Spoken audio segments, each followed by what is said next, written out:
Whoa, big task today. What are my 5 favorite moments or favorite reports with Rebel? This is going to be a fun report. I'm excited to do this with you guys. So make sure you sit down, you grab a hot cider or cocoa or eggnog and rum, whatever, and let's do this. Drea Humphrey here with Rebel News. I've been working with Rebel News over a year and a half now, and I don't know how many reports I've done, but it's been go, go, go. So I love that I get to sit here and chat with you about my top 5 reports. Now, if you've been with me for a while or you've been with Rebel even longer and you appreciate the work that we do, of course, you also know the drill that we ask you to support us so we continue to do so. We are growing. We've doubled in size over 2021, which is thankful to you guys, but also, as you can see, there is a huge demand for reporting on the other side of the story, and that's what we're here to do. So if you want to help us with our journalism, we don't take a penny from the federal government's media bailout. You can donate to rebelnews.com/donate. And everything you go there goes to help us keep going. So thank you so much. We appreciate your support. Now, these reports that I love, or maybe I hate, maybe that's why they make the list in the sense that I might hate what happened to me in the report. These are going to be in no particular order. Now, I'm going to start with the one that we did, Matt Brevner, who usually does the camera work and the editing for my reports. We went to investigate whether or not there was a quarantine hotel in the Lower Mainland area. It was in Richmond, very close to the airport, and we had gotten a tip. And this was at a time when the federal government was denying these things. They were avoiding the question. You can see this little moment here where Randy Hillier kind of asked about camps and was laughed at. Member for Lanark, Frontenac, Kingston. Thank you, Speaker. My question is to the Premier. In my supplemental question yesterday, I asked this government if the people of Ontario should prepare for internment camps. In September, the federal government posted a call for expressions of interest for contractors to supply, provide and manage quarantine isolation camps throughout every province and every territory in Canada. Where will these camps be built? How many people will be detained? And for what reasons? For what reasons can people be kept in these isolation camps? And I'd like to have the Premier assure the people of Ontario. Member, take a seat.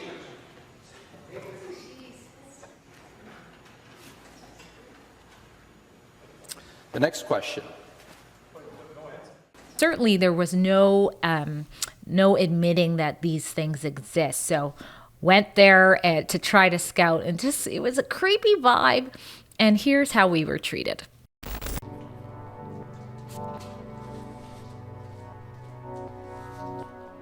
So it says caution, construction in progress, but we know if you've watched some of David Menzies' reports, he was told that the hotel was closed, the one out there, because it was under construction, and that was a lie.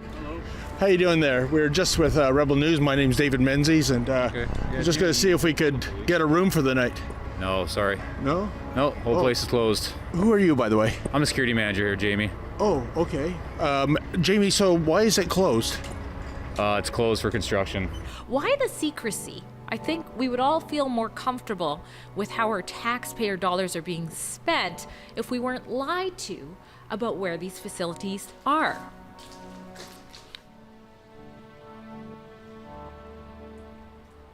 Okay, so there's an emergency response entrance for the construction workers, I suppose, here. There's no way to get into the main entrance here. I don't think we're gonna have much luck in the conference rooms. Well, let's have a look here. So they're definitely not closed. There's people inside. There's a ton of vehicles in the car. I mean, there's a ton of vehicles in the parking lot. It's definitely not closed. I think our tipster was right. I'm going to show you a quick little clip. I think he was a little nervous to be filming, but this is what the inside of his stay his room here looked like.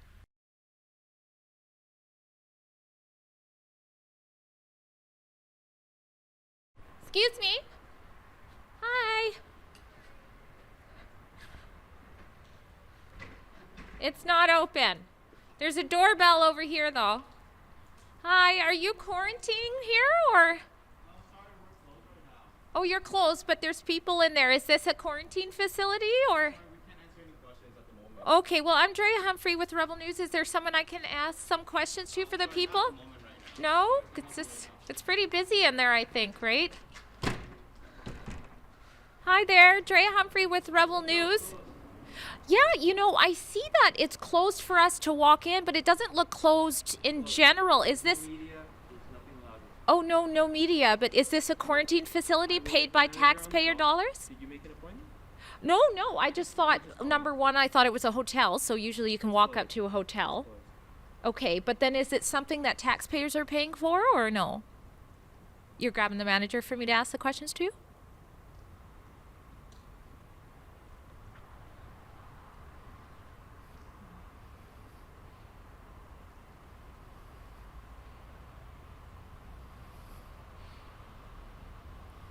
It's got a tag there. It's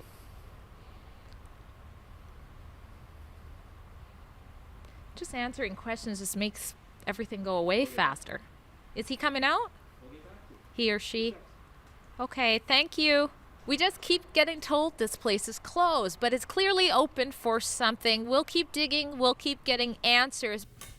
Now, I'm not the only rebel who found some quarantine facilities and reported on it. And after this report in the Richmond area in BC, finally the government admitted, yes, these are quarantine hotels. It was quite obvious it was when we went there. But I also learned shortly after something you guys might not have known is the amount of people who were let go, mostly immigrant women who were out of a job after that facility went into place. Actually, here's some unseen footage of that. Hear a little bit of their message. How long were you working at that hotel before it became a quarantine hotel? 40 years. I was there for 40 years. 40 years. And actually, I went there as a journalist just to try to figure out if it was a quarantine hotel, because that was when our federal government wasn't even acknowledging they existed to people.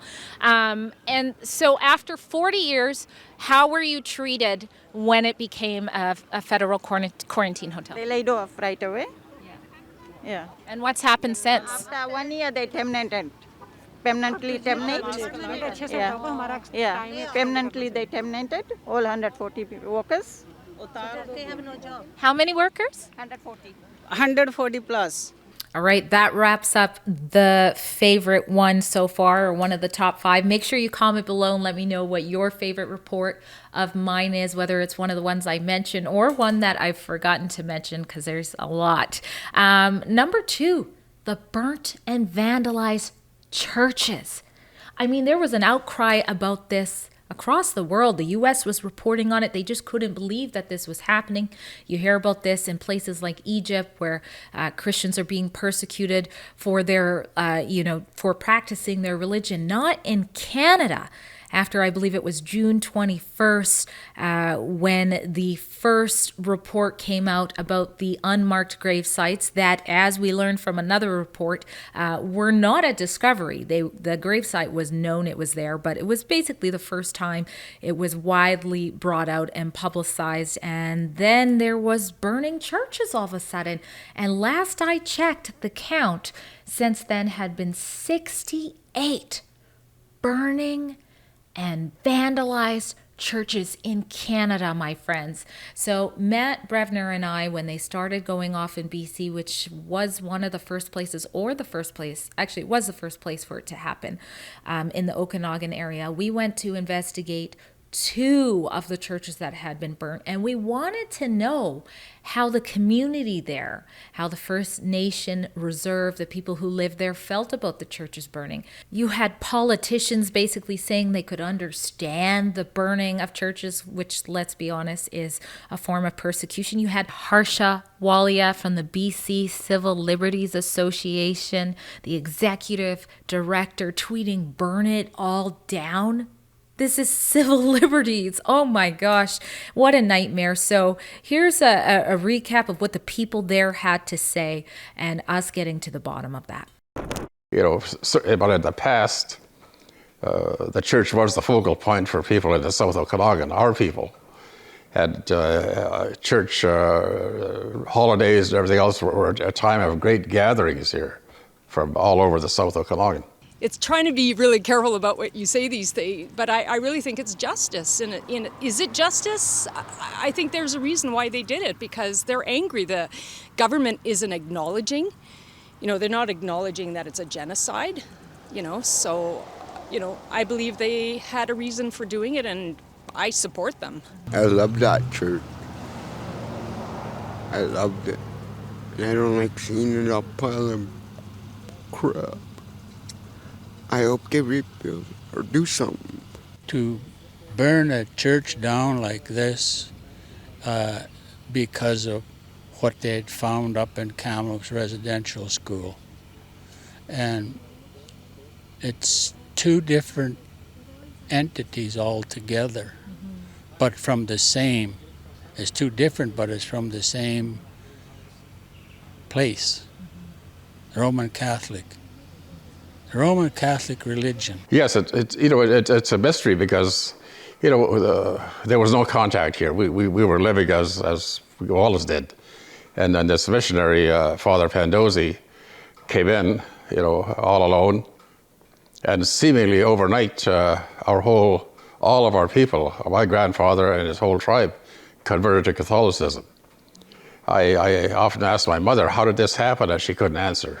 It's just, they just saw something in the man, I guess, something in his teachings, which paralleled theirs. They thought they should go with us.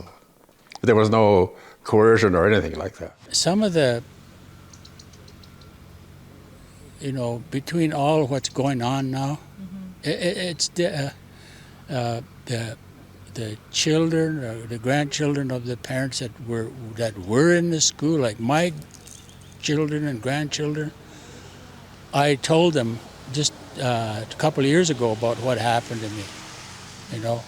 I brought it to a family meeting and I told them, and I said, don't blame those church building like that. It's the religion. It's the religion that had a hold on our people since 1875. Do you think that the burning of this church and the other one fairly close by has anything to do with the recent discovery on residential school land? I think it certainly has some connection to it. It's created a lot of intense feelings on part of some people on the reserve, because of the findings of those bodies, of those little children. I think it's created a lot of anger towards the church,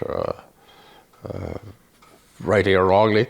And I guess I should backtrack and say, I think part of the problem here is that a lot of the young people don't understand the historical significance that the church has, that their grandparents or great-grandparents all went to that church. They went there, they had festivities, they had good times. The church was instrumental in organizing the community into more, for instance, we had a police force here in the early days. That was through the church's efforts. There's a lot of positive things that happened, but also because the church really, in my opinion, is made up of men, individuals. Some are good, some are bad. And I knew some that were very bad and very dictatorial. And, so those things, treatment that some of the members may have received at the hands of those people certainly lead to to feelings of ill will towards the church in general. I think since we talked about the burning of churches and the proper attention it got outside of Canada, it's only fitting that the next report I bring up is when I got manhandled, tossed like a rag doll by Trudeau's RCMP goons, his security detail. Now, just back up in this report before that part happened, you have to understand what happens when the Prime Minister doesn't want hard questions asked. The actual head of security detail came up to me and Matt Brevner, my cameraman, and he didn't ask what's in our bag or anything to actually keep the Prime Minister physically safe. He wanted to know what type of questions we were armed for. Take a listen to this.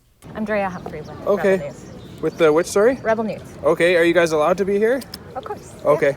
Good. Yeah, nice What's to your meet name? Drea. Drea, nice. Yeah. And you guys, are you with a media? Or, Yeah, we're independent media. And what yeah. is it? Rebel News. And okay, I've heard of it, but I don't know much. I work with the protected detail, so. Oh, right. I see. Okay. But being independent, maybe it's the name that throws me off. Rebel, like. Do you And it was try probably usually pretty accurate. to ask like hard questions? Or Yes, we do ask. But you respect the time allowed. Yeah, Not gonna bump in. absolutely. Okay. We're completely professional. Yeah. That's really good. Yeah. So after he vetted that perhaps the time would go by, we wouldn't get the mic, the Prime Minister should be safe from questions that the public deserves to hear. I wasn't taking no for an answer. I waited patiently. I tried to line up. I asked the head of media, whoever tells you you can go to the mic. I tried to get on. I was one of the first there, but of course, I didn't get picked. So it was time to ask Trudeau why. Why on earth he had not called at the time, which was around 20 churches being burnt or vandalized, and he still has not. Why has he not called that an act of hate and terror? And this is how I was treated by the security guard of so-called feminist Trudeau. I'm not going to go too close.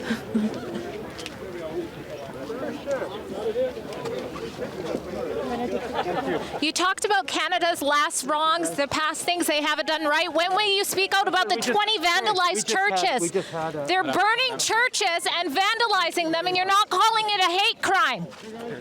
This is Canada, folks. The Prime Minister won't ask the tough questions. They're acknowledging past wrongs Canada has allowed to happen in this country, but they won't speak out about 20 churches being burnt or vandalized in the last 3 weeks, by the way, which puts everybody at risk for fires as well, just like we saw in Lytton, BC. So this is the Prime Minister looking to be re-elected, but not speaking out against the terrorist actions against Christian places of worship. Well, that's the thing, bringing you guys the other side of the story and practicing true journalism sometimes gets us into a physical confrontation that is not our fault. And you guys have always been so supportive of that. I believe all of our colleagues, unfortunately, have been assaulted in some way or another, and you guys always come to bat for us. One way that you can continue to do so is many of our reports require us to have security on hand, as you can see with this one here, where transgender activists angrily grabbed the mic out of my hand. The security guard was right there to rip that hand off of mine. And when you go against parental rights, your very own son wanted to transition. Is that true or not? She is lying. Stop. We will not. No. Hang on. Time to let go. Time to let go. Do not touch me, sir. You know I'm not lying. As you can see, things just got a little out of hand there. But where I'm getting at is another thing. If you want to make sure the rebels are safe, you can always donate and pitch in at journalistdefensefund.com. Lord knows we need to be safe as we bring you the other side of the story. Next, this is a happy one. We'll go away from that one with Trudeau, and this is my all-time favorite, and that is the protest wedding of Cam and Casey Brian. This is when our tyrannical government, I mean, they're still doing this in some ways, but was saying, I think only 20 people could go to a funeral and a ridiculous amount could go to a wedding. Worship services were restricted. This was in the height of the lockdown. And this couple did. I didn't hear of anybody else doing this in Canada, but it makes perfect sense because not only can you pick a beautiful place, public property place, you can save a lot of money doing it in the park in the sun. And so Cam and Casey did just that. They said, a week from now, we're going to get married. They were married by one of the pastors whose churches stayed out during the lockdowns. And they had a beautiful wedding in the sun in the middle of Kelowna. And we at Rebel News, myself, Matt Brevner, my mom, my daughter, drove 4 hours to make sure to bring you guys some happiness during the lockdown. And I had such a pleasure of being a part of their special union. It's definitely an opportunity to share and show people that no matter what's going on, you can really celebrate what you're meant to celebrate and what God intended us to celebrate. When you live committed to freedom and you know that the people that you love and the people around you in your community are standing for that same freedom, you don't negotiate your freedom. Like really exciting. I feel like it's just happened so fast, but perfectly, if that makes sense.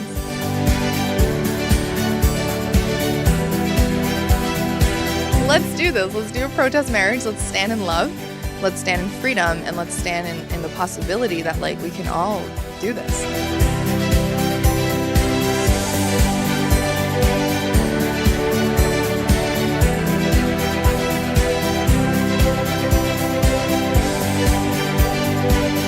Just because we deserve something doesn't mean it's given to us, right? We have to take it. Like we are gifted rights and freedoms by God. Hashtag truth.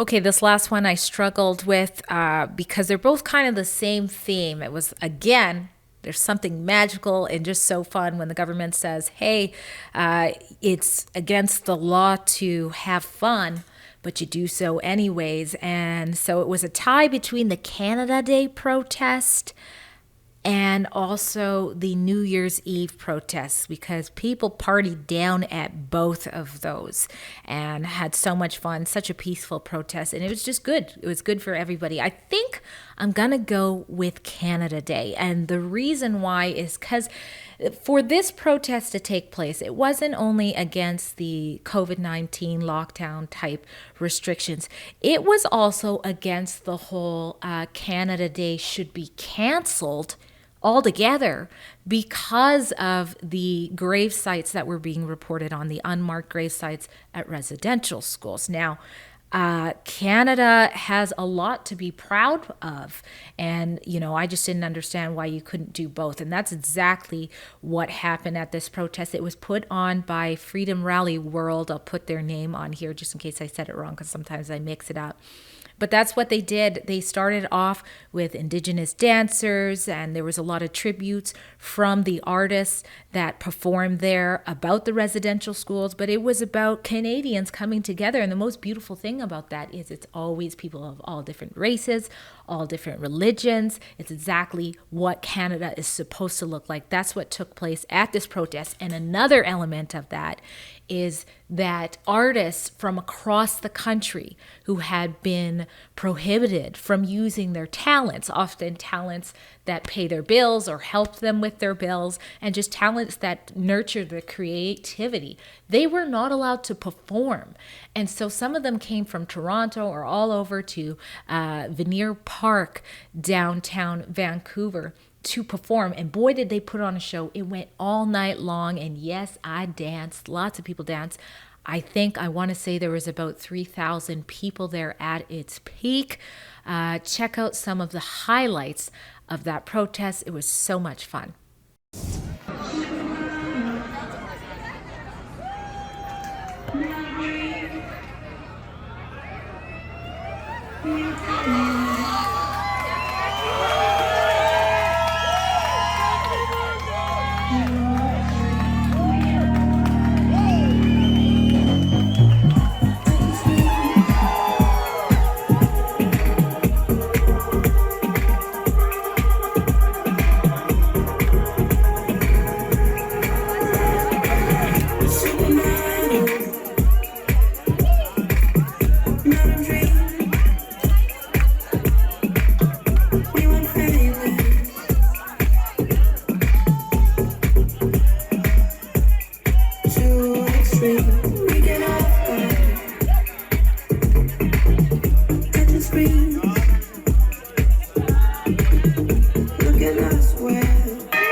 This is my life.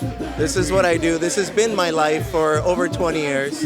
And it was a really tremendous blow, and I know a lot of my fellow artists have felt that pain. We're all in this place together. We should be living in harmony. You know, we should all be living together, working together, and being strong, being one. We, the people, are Canada, not the government, the people. It's more than just standing on a stage and saying it. We really got to get in the thick of it, meet people where they're at, and have the tough conversations and hear stories. There's a lot more to be outraged about than just what the mainstream's telling you about. You know, it's horrific what happened to those children, but the same Catholic Church, the same Queen, the same government, they're all in power. I had to pinch myself to make sure this wasn't a dream. I'm in Vancouver at Vanier Park at a music festival that isn't illegal. It's been put on by a pro-freedom rally to celebrate Canada Day, which is also a day that many groups are calling to be canceled. It's to support many of the artists who haven't been able to use their craft over the last 16 months. We're going to talk to them about how that's been for them, and we're also going to ask them why they thought it was important to come out and celebrate Canada Day, even though other people, like I said, are calling for it to be canceled. Well, I hope you really enjoyed going through my top 5 reports. Please don't forget to comment below. Let me know what your favorite report of mine was, or if you just saw one here. I assume that all of the protests and all of the videos that I just mentioned are going to be linked and listed in the description in case you want to go there and watch the full thing. I just want to say I love you guys, and I mean that from the bottom of my heart. It's been a pleasure to work with my colleagues here at Rebel News and under Ezra Levant, the best mentor that you could have. But it's also been a pleasure. All the comments you guys leave in support, or the emails that you guys send, it keeps us going. It keeps me going. I know that. And I just want to say I love you for that. And Merry Christmas, or I hope you had a Merry Christmas. If that offends you, I'm not sorry. And a Happy New Year, and God bless you all. Hey guys, thanks for making it to the end of the report. And I also want to say thank you to everybody who's been buying up Rebel News store items. That's another way that you can support the Rebels as we practice independent journalism for you. This toque is one of the items. It's speaking out. It's the Rebel logo. You know, you might get a wink or something that people like, oh yeah, you know what's up. You know what's up. Or we have lots of other stuff there, so you can continue to shop there if you got some money for Christmas or whatever. And that's at rebelnewsstore.com. We appreciate your support.